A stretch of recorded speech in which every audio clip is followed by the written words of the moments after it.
자, 오늘 우리에게 주신 하나님의 말씀은 사도행전 18장 1에서 11절입니다. 사도행전 18장 1에서 11절.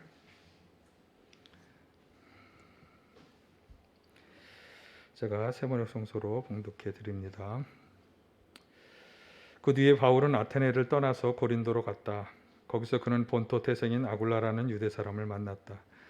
아굴라는 글라우디오 황제가 모든 유대 사람에게 로마를 떠나라는 칙령을 내렸기 때문에 얼마 전에 그의 아내 브리스길라와 함께 이탈리아에서 온 사람이다. 바울은 그들을 찾아갔는데 생업이 서로 같으므로 바울은 그들 집에 묵으면서 함께 일을 하였다. 그들의 직업은 천막을 만드는 일이었다. 바울은 안식일마다 회당에서 토론을 벌이고 유대 사람과 그리스 사람을 설득하려 하였다. 실라와 디모데가 마케도니아에서 내려온 뒤로는 바울은 오직 말씀을 전하는 일에만 힘을 쓰고 예수가 그리스도이심을 유대 사람들에게 밝혀 증언하였다. 그러나 유대 사람들이 반대하고 비방함으로 바울은 그의 옷에서 먼지를 떨고서 그들에게 말하였다. 여러분이 멸망을 받으면 그것은 오로지 여러분의 책임이지 나의 잘못은 아닙니다.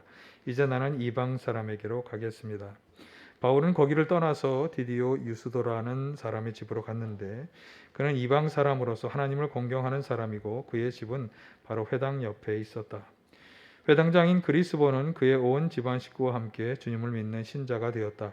그리고 고린도 사람 가운데서도 많은 사람이 바울의 말을 듣고서 믿고 세례를 받았다. 그런데 어느 날 밤에 환상 가운데서 주님께서 바울에게 말씀하셨다. 무서워하지 말아라. 잠자코 있지 말고 끊임없이 말하여라. 내가 너와 함께 있으니 아무도 너에게 손을 대어 해하지 못할 것이다. 이 도시에는 나의 백성이 많다. 바울은 그들 가운데서 하나님의 말씀을 가르치면서 1년 6개월 동안 머물렀다. 아멘. 할렐루야. 우리 주님의 은혜와 평강이 함께 하시기를 간절히 바랍니다. 앞에 현수막이 있는 것처럼 우리 나눔교회는 금년 2022년도에 영혼 구원으로 하나님을 기쁘시게라고 하는 신앙과 목회의 목표를 세웠습니다. 그런데 제목을 어떻게 할까 하다가 제가 지난주에 기도원에서 기도하면서 2022 영혼 구원이라는 제목을 붙였습니다. 그래서 이 제목으로 올 한 해 우리가 계속해서 전도 활동을 임하려고 하는데요.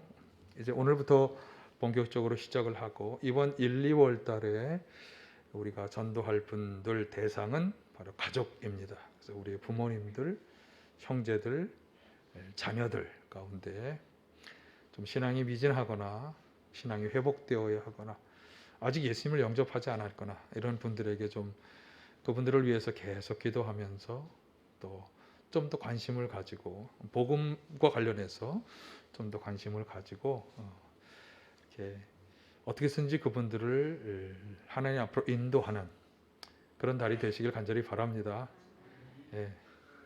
그동안 자녀들하고 이렇게 좀 따로 떨어져 살면서 연락이 소원했던 분들은 더 특별히 더 이번 기회에 한번 다시금 좀 만나고 대화하고 하는 그런 기회가 됐으면 참 좋겠습니다.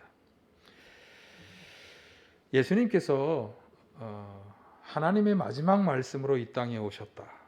제가 대강절에 이제 히브리서 1장 1절에서 4절의 말씀을 가지고 하나님이 예언자들을 통해 많은 말씀을 사람들에게 주셨지만 그것이 이제 별 영향을 끼치지 못하고 좋은 결과를 얻지 못했기 때문에 이제 마지막 말씀으로 예수님을 이 땅에 보내셨다.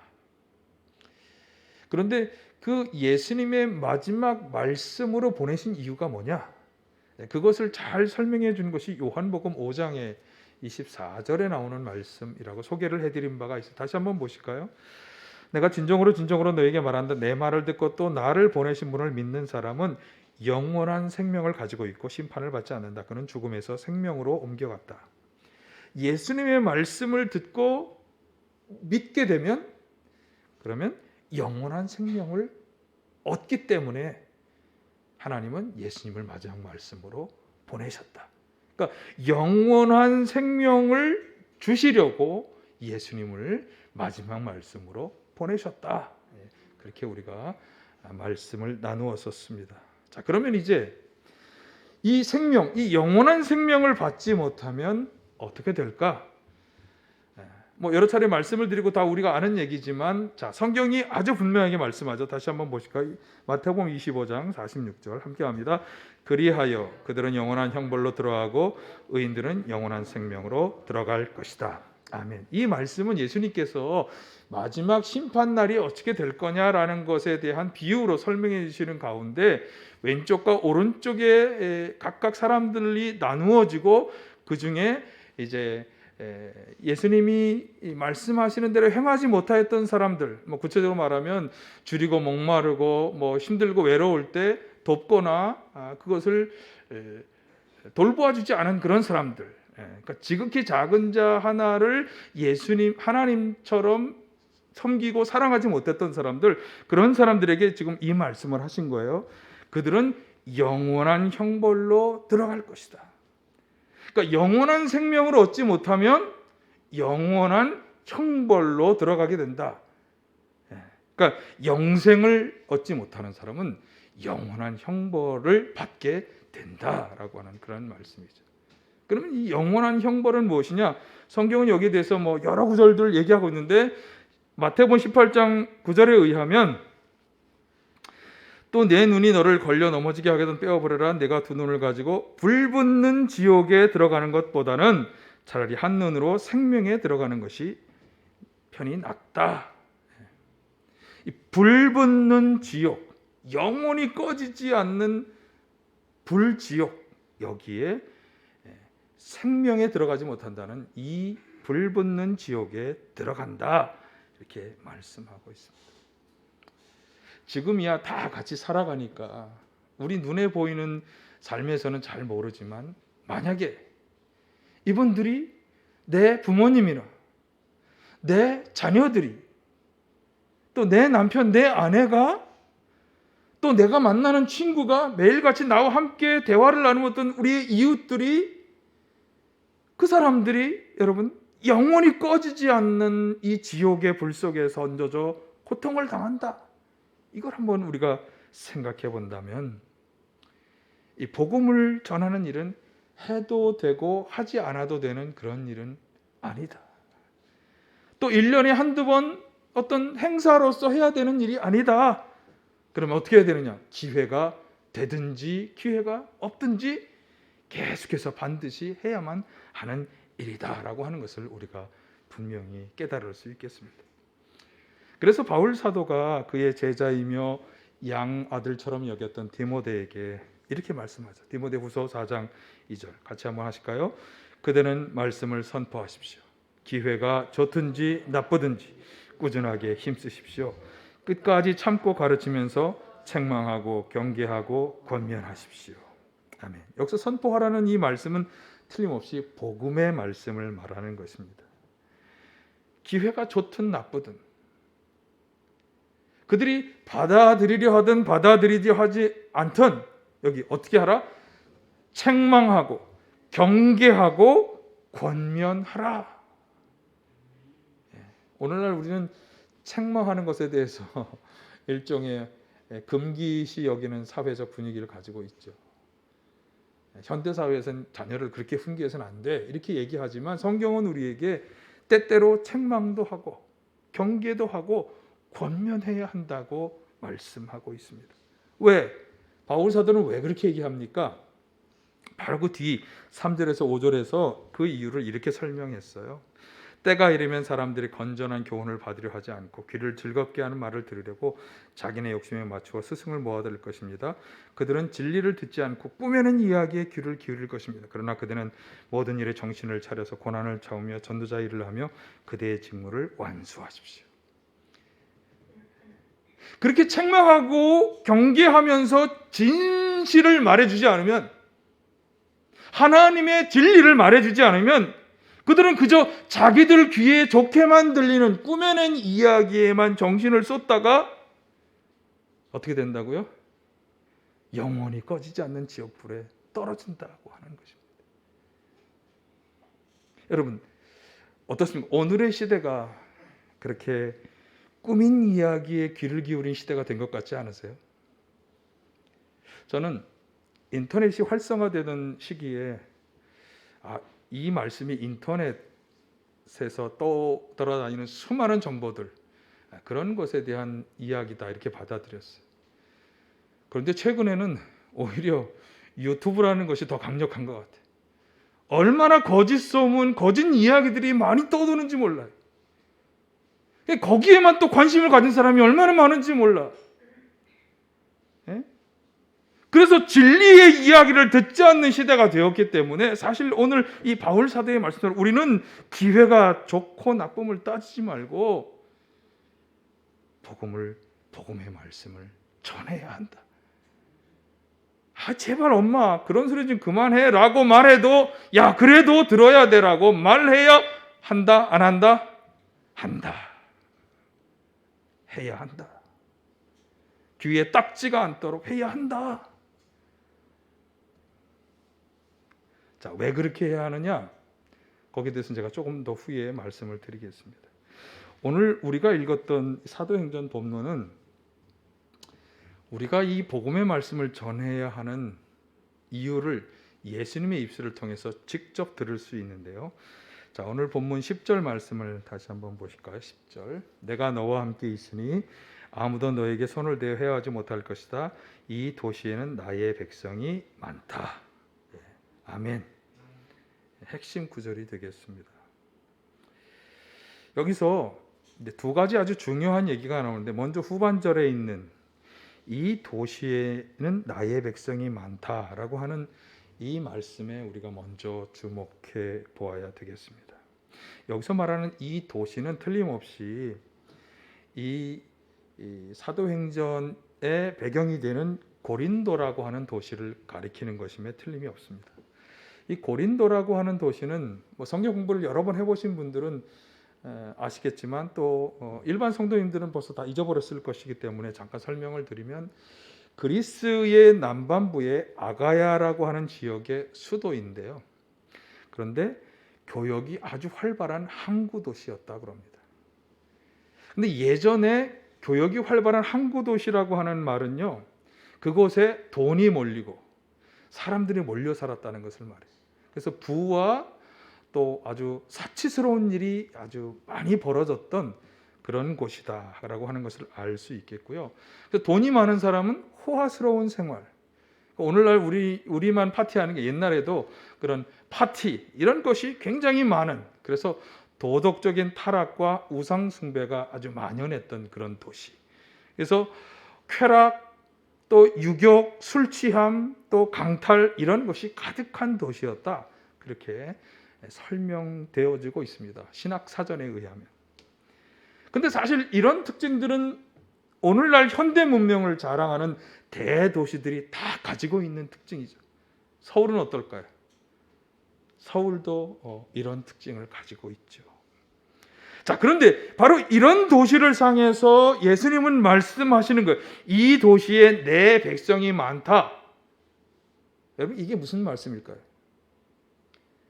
이미 이 도시에 나를 믿고 내 백성이 된 사람이 많으니까 이 도시는 그냥 넘어가도 돼? 그런 얘기가 아니에요. 비록 이 도시가 타락과 방탕에 빠져 있지만 그래도 주님의 마음이 그들에게 있다. 틀림없이 복음을 받아들이고 구원을 받아야 할 성도들이 남아있다. 그렇기 때문에 가서 말하며 그들의 마음을 일깨워줘야 한다. 복음으로 오도록 만들어야 한다. 그 말씀이 다 한꺼번에 들어가 있는 말씀이 이 도시에 내 백성이 많다라고 하는 말씀에 다 들어있는 것입니다. 사실 바울 사도는 그가 회심을 한 이후에 소명을 받고 계속해서 도시들마다 돌아다니면서 회당에서 그 도시의 회당에서 복음을 전하고 많은 사람들을 회심시키는 중요한 역할을 해왔는데, 그런데 그 도시들마다에서 그는 또 계속해서 방해와 비방을 받았어요. 아마 이 고린도에서도 그 일을 겪었기 때문에 그는 다른 도시에서처럼 이 도시를 이제 그만 떠나야 되겠다라고 생각했을 것입니다. 그렇기 때문에 주님께서는 지금 이 말씀을 하신 거예요. 이 타락한 도시에 여전히 구원받아야 할 나의 백성이 많이 있다. 나는 그들을 구원하려고 마음 먹었다. 이렇게 말씀하시는 것입니다. 사실 바울 사도라고 하는 이 바울은 그의 젊었을 적 이름이 뭐죠? 사울입니다. 사울은 이스라엘의 가장 존경받던 랍비였던 가말리엘이라고 하는 분의 문화생이었어요. 오늘날로 치면 제자죠. 그래서 그는 아주 투철한 유대교 정신을 잘 계승해온 사람이고, 그래서 율법주의에 아주 열정적인 사람이었어요. 근데 그 율법주의의 열정과 열심 때문에 그가 했던 일이 뭐냐면 그리스도인들을 박해하는 것이었어요. 왜? 그것은 하나님이 아닌 어떤 이단적인 것이라고 그가 본 것이에요. 그래서 그는 사도행전 8장 3절에 보면 그리스도인들을 박해하고 교회를 없애려고 아주 날뛰었던 그런 사람입니다. 그래서 여기 본 것처럼 집집마다 찾아다니면서 이 그리스도인이라고 하는 사람들을 끌어내서 잡아 가두는 일을 했었고요.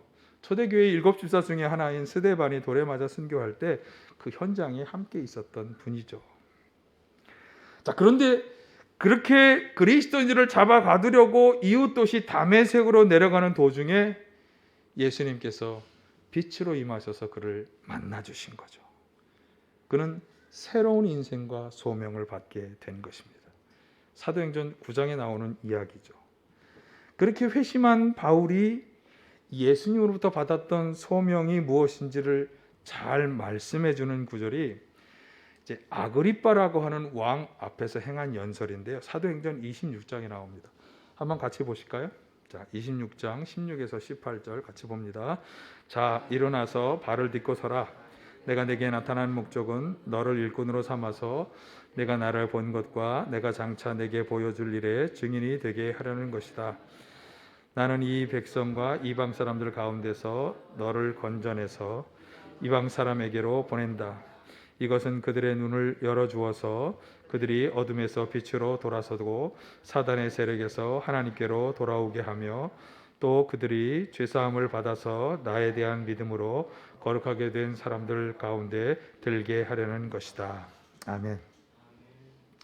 예수님께서는 박해자였던 이 청년 사울을 받아들이셨어요. 그리고 그의 인생을 새롭게 하시고 특별히 그에게 이방 사람들에게 복음을 전하는 소명을 주시면서 사울이 바울이라는 이름으로 변화되게 되었습니다. 그러니까 그렇게 자신에게 은혜와 용서와 또 소명을 주신 그 예수님께서 지금 이 고린도에 있는 그에게 어쩌면 이제 이 도시는 더 이상 가망이 없으니 내가 이 도시에서 발에 먼지를 떨어버리고 떠나가야 되겠다라고 작정하는 그에게 예수님께서 말씀하시는 거예요. 네가 볼 때 이렇게 타락하고 그리고 복음 전파를 방해하는 이 무리들이 쓸모없게 여겨질지 모르지만 나는 여전히 그들 가운데 내 백성이 있어서 그들을 구원하기를 원한다. 자, 한번 보실까요? 여기 이 성 중에 내가 구원하려고 작정한 사람이 많이 있는데 내 마음이 그들에게 있는데 너는 지금 여기를 떠나려 하는 것이냐? 그렇게 그에게 말씀하신 것입니다. 아마도 이 말씀은 바울 사도에게 깊은 찔림을 준 것이고요.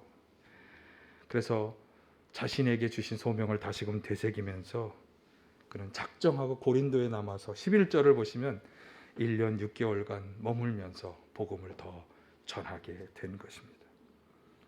여러분, 이 도시에 나의 백성이 많이 있다. 이것은 주님이 오늘 저와 여러분에게도 하시는 말씀인 줄로 믿습니다. 이 도시 서울에, 특별히 이 사당동에 주님께서 여전히 구원하려고 작정한 사람이 많이 있다. 여러분, 저와 여러분에게 말씀하시는 것입니다. 이곳에 내가 구원할 사람이 많이 있는데 왜 두려워하며 잠자코 있느냐? 왜 말하지 않느냐? 여러분, 이 주님의 말씀을 들으실 수 있기를 간절히 축원합니다. 박해자였던 바울뿐이겠습니까? 여러분, 저와 여러분도 우리가 짓는 죄로 말미암아 죽어 마땅한데 하나님 당신의 독생자 아들을 보내셔서 보혈의 피를 흘리게 하시고 우리를 구원하시는 구원의 은혜를 베풀어 주셨잖아요. 죽을 수밖에 없는 죄인의 자리에서 영원한 생명을 소유하게 된 우리들의 입장을 우리가 분명히 깨닫고 안다면 우리도 이 말씀에 찔림을 받아야 할 줄로 믿습니다. 이 도시에, 이 사당동에 나의 백성이 많다. 이 주님의 마음을 가지게 되시기를 간절히 축원합니다.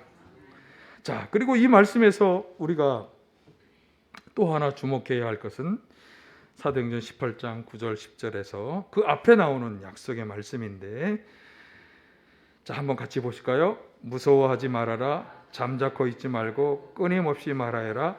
내가 너와 함께 있으니 아무도 너에게 손을 대어 해하지 못할 것이다. 아멘. 예. 내가 너와 함께 있으니 아무도 손을 대어 너를 해하지 못할 것이다. 자, 그러면서 여기 무서워하지 말라 이렇게 말씀하고 있습니다. 이 개역 개정판 성경으로는 두려워하지 말라 이렇게 번역되어 있는데요. 어떤 일이 일어나더라도 두려워하거나 무서워해서 복음 말하는 일을 멈추지 마라. 뭐 이런 말씀이 되겠어요. 사실 이 두려움에 대해서 이야기하시는 이유가 있습니다. 바울 사도는 그가 복음을 전하는 일을 시작하면서 계속 방해와 박해를 받는 일들을 거듭 당해왔어요. 그게 사도행전 13장부터 오늘 우리가 읽었던 18장까지 그 일들이 계속 반복되어 오는 것을 볼 수 있는데, 바울 사도는 사실 입술이 둔한 사람이었어요. 말을 잘하는 사람이 아니었어요. 그게 이제 고린도전서 2장에 보면 나옵니다. 그런데 그는 성령을 의지하는 사람이었어요. 그래서 그의 말은, 그가 아주 말이 둔한 사람임에도 불구하고 그의 말은 성령으로 충만한 말이어서 많은 사람을 움직이는 말이에요. 그래서 그는 회당에 들어가서, 도시로 들어가면 회당에 들어가서 일단 회당에 모인 사람들에게 복음의 말씀을 전하는 일을 하곤 했는데, 그가 말하면 많은 사람들이 감동 감화를 받았어요. 그가 말을 잘해서가 아니라 성령의 능력을 힘입어서 말했기 때문에. 그래서 사람들이 모여들고 복음의 말씀을 듣고 회심한 사람들이 많아지자 유대 종교 지도자들의 일부의 사람들이 그것을 시기하고 질투하면서 그의 말을 정면으로 반대하고 비방하고 박해하는 일을 이제 계속 되풀이했어요. 13장 50절에 보면 유대 사람들이 어떻게 하고 있습니까? 경건한 귀부인과 그 성의 지도자층 인사들을 선동해서, 도시의 유력 인사들을 선동해서 박해하고 그들을 내쫓던 일을 했어요. 14장 5, 6절에 보시면 여기도 관원들과 합세해서 모욕하고 돌로 쳐 죽이려 했다 이렇게 기록하고 있잖아요. 그러니까 좀 그 도시에 권세 있는 사람, 영향력 있는 사람들을 동원해서 계속해서 바울이 하는 일을 방해하고 박해할 뿐만 아니라 모욕하고 죽이려고 하는 일을 계속 반복해 온 거예요. 이 일이 제가 좀 두 가지 예를 들었습니다만, 루스드라, 빌립보, 데살로니가, 베레아, 넘기세요. 그리고 고린도에 이르기까지, 여기 보시면 13장, 14장, 13장은 아까 앞에서 제가 인용했고 14장, 16장, 17장, 지금 이 고린도 18장까지 이 일이 계속해서 반복되어 온 거예요. 바울 사도는요, 복음을 전하면서 도시마다에서 수많은 고초와 고난을 당한 것입니다. 고린도 후서 11장 23, 27절은 바울이 당했던 고생이 어떤 것인지를 아주 잘 보여주는, 아주 압축해서 그가 당한 모든 고난을 몰아서 그가 나는 이런 일을 당했다라고 설명했죠.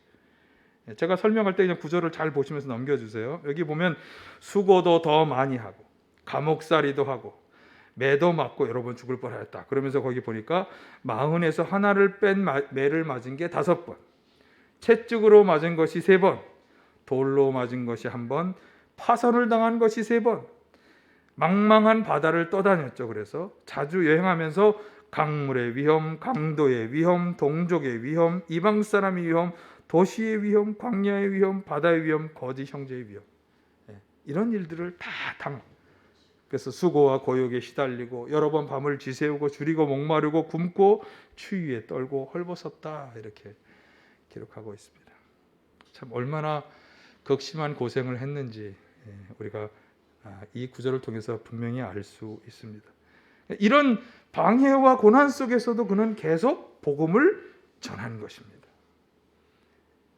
그래서 그런 생각을 우리가 당연히 할 수밖에 없죠. 뭐냐면 이제는 좀 쉬고 싶다. 그렇죠? 이제는 좀 쉬고 싶다. 아마 포기하고 내려놓을 생각을 했을지 모릅니다. 그러나 바로 그런 마음을 가졌을 그에게 주님은 환상 중에 오늘 본문과 같은 말씀을 하신 거예요. 다시 18장 9절 10절 다시 한번 무서워하지 마라. 잠자코 있지 말고 끊임없이 말하라. 내가 너와 함께 있으니 아무도 너의 손을 대어 해하지 못할 것이다. 비록 그런 방해와 박해가 있었고 수많은 위험들을 겪으며 파손도 당하고 채찍도 맞고 매질에 맞고 그런 일을 당했다 할지라도 주님이 그러나 너를 죽이기까지 내가 내버려 두진 않을 거야 라고 말씀하는 거죠. 참 주님의 보호가 어떻게 될 것인지 그러면서 말씀하시는 거예요. 잠자코 있지 말고 끊임없이 말하라. 여기에 내 백성이 되어야 할 사람이 여전히 있다. 여러분, 이게 바울 사도에게만 주시는 말씀일까요? 바울 사도처럼 복음의 말씀을 전하기 위해서 세상 사람에게 나아가려 하는 모든 성도들에게, 또 복음을 전하는 과정에서 방해와 비난과 박해를 당하는 그런 성도들에게 오늘 이 성경 말씀을 읽고 설교를 듣는 저와 여러분에게 주님이 오늘도 주시는 말씀인 줄로 믿습니다. 내가 너와 함께 있으니 두려워 말라. 아무도 너를 해하지 못하게 할 것이다. 너무나 감사하고 용기가 되는 말씀입니다. 오늘날 우리를 힘들게 하고 두려움을 주는 일이 어떤 일일까요? 사실 대한민국에 사는 우리는 복음을 전하는 과정에서 이 바울 사도와 같은 일을, 그런 어려움, 고난을 당하지는 아마 않을 것입니다. 물론 공산국가나 사회주의 국가, 또 저쪽 아랍 쪽에서 선교하는 분들은 여전히 이런 방해와 박해를 직면하면서 목숨 내놓고 선교하고 있습니다. 그러나 민주국가에 사는 우리들의 입장은 좀 다릅니다. 그러나 사실 반대하며 비방하고 모욕하는 사람들은 우리가 만날 수 있죠. 특별히 코로나 상황 속에서 복음을 전한다고 하는 것은 그리 쉬운 일이 아닙니다. 왜냐하면 이미 코로나 전반기에 기독교인들에 대해서 너무나 조롱과 멸시하고 거부하는 상황들을 많이 일어났기 때문에, 그리고 또 먹고 살기 얼마나 힘들어. 이런 속에서도 우리의 마음도 거기에 빼앗기고 있습니다. 이것이 아마 우리를 좀 힘들게 할지는 모르겠습니다. 그러나 지금까지 소개해드린 것처럼 바울이 복음을 전하는 과정에서 겪었던 수많은 어려움들과 비교한다면, 특별히 우리나라 초기에 일제시대에 복음이 들어왔을 때의 상황을 좀 생각해 본다면, 사실 우리가 지금 당하는 이런 반대 조롱, 이런 것은 어떻게 보면 좀 하찮은 이유에 불과할 수 있을 것입니다. 여러분, 그러나 주님은 복음 들고 나가는 성도들에게 분명히 약속합니다. 내가 너와 함께 하겠다. 아무도 너를 해하지 못하도록 내가 돌보아 줄 것이다. 여러분, 이 말씀을 우리에게 주는 말씀으로 잘 받으시기를 바랍니다. 주님께서는 복음을 전하는 우리와 함께 하시며 도와주실 것입니다. 우리는 그저 씨를 뿌리는 마음으로 나가서 말하면 되는 것입니다. 사실 오늘날 많은 분들이 복음 전파에 부담을 느끼는 이유 중에 하나는 열매를 거두어야 한다고 하는 강박관념입니다. 그러나 성경은 우리에게 분명히 말합니다. 씨를 뿌리고 물을 주는 것까지는 우리가 합니다. 그러나 자라게 하고 열매를 거두시는 분은 주님이시라고 분명히 말씀합니다. 열매를 거둬야 되겠다는 강박관념을 좀 내려놓고 단순하게 가서 복음을 전하고 말하시기 바랍니다. 우리 전도수첩에 나오는 것처럼 한번 단순하게 가서 한번 해보시기 바랍니다. 기도하며 말을 전하시기 바랍니다. 성령께서 분명히 그 과정 속에 역사해 주실 것입니다. 자, 이러한 주님의 약속을 우리가 꼭 기억하면서 한 가지 오늘가 잊지 말아야 할 것이 있습니다. 요한계시록 10장 6에서 7절 말씀인데요. 같이 보실까요? 때가 얼마 남지 않았다. 일곱째 천사가 불려고 하는 나팔 소리가 나는 날에는 하나님께서 하나님의 종 예언자들에게 전하여 주신 그대로 하나님의 비밀이 이루어질 것이다. 아멘. 성경은 이 때에 대해서 크게 두 가지 관점으로 얘기하는 것 같아요. 그 때는 밤에 도둑처럼 올 것이다 라는 것 하나하고, 또 하나는 지금 여기 나온 것처럼 때는 얼마 남지 않았다. 이게 성경이 우리에게 얘기하는 그 때에 대한 이야기입니다. 이 요한계시록은 성경의 마지막 책인데요. 고난과 박해로 인해서 곤경에 처해 있는 소아시아 교회 성도들에게 이제 곧 이러이러한 일들이 일어날 것입니다. 여러분 소망을 가지고 인내하고 참고 승리하십시오. 이런 이야기를 하려고 쓴 묵시록적 예언의 말씀입니다. 제가 11월 기도문으로 이 소아시아 교회의 7교회에게 주신 편지들을 기도문으로 만들어서 함께 우리가 11월 달에 계속 기도해 왔잖아요. 바로 이 말씀을 하시고 난 이후에 7인, 7나팔, 7대접의 7심판에 대한 이야기들이 쭉 나옵니다. 그 7심판에 대한 이야기 중에 바로 오늘 이 말씀을 하시는 거예요. 그래서 6장에서 16장까지 계속되는 이 심판과 환난에 대한 이야기 중에 이 10장 중간쯤에서 바로 이 말씀을 하시는 거예요. 때가 얼마 남지 않았다. 개역개정 성경으로는 이게 지체하지 아니한다라고 번역되어 있습니다. 더 이상 연기되지 않을 것을 말하는 것이에요. 무엇이 더 이상 연기되지 않는다는 말일까? 우리가 2022년 나눔교회 신앙지표 성경 구절은 베드로후서 3장 9절에 보면 하나님께서는 아무도 멸망하는 것을 원하지 않고 그들이 회개하여 구원받기를 원하신다. 그러면서 제가 말씀드렸죠. 3장 9절의 말씀을 한번 보실까요?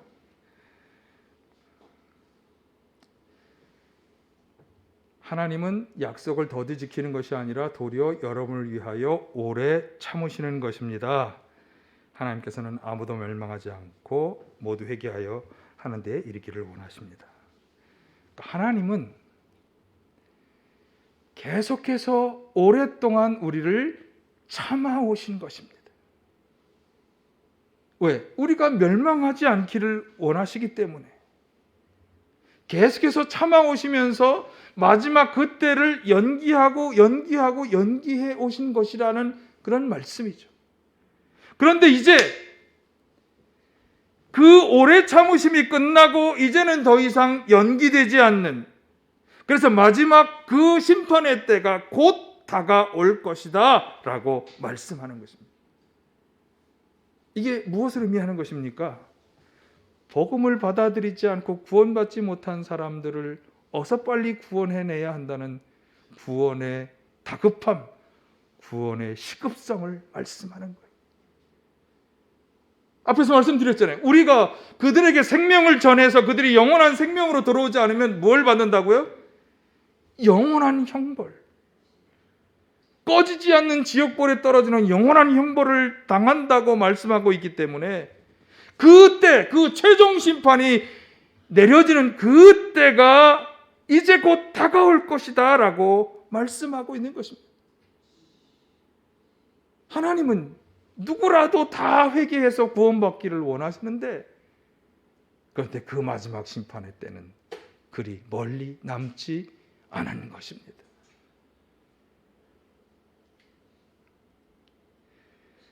여러분, 그렇기 때문에 오늘 주신 말씀처럼 내가 구원해야 할 사람이 이 도시에 아직도 많이 남아있는데 왜 너희는 잠자코 있느냐?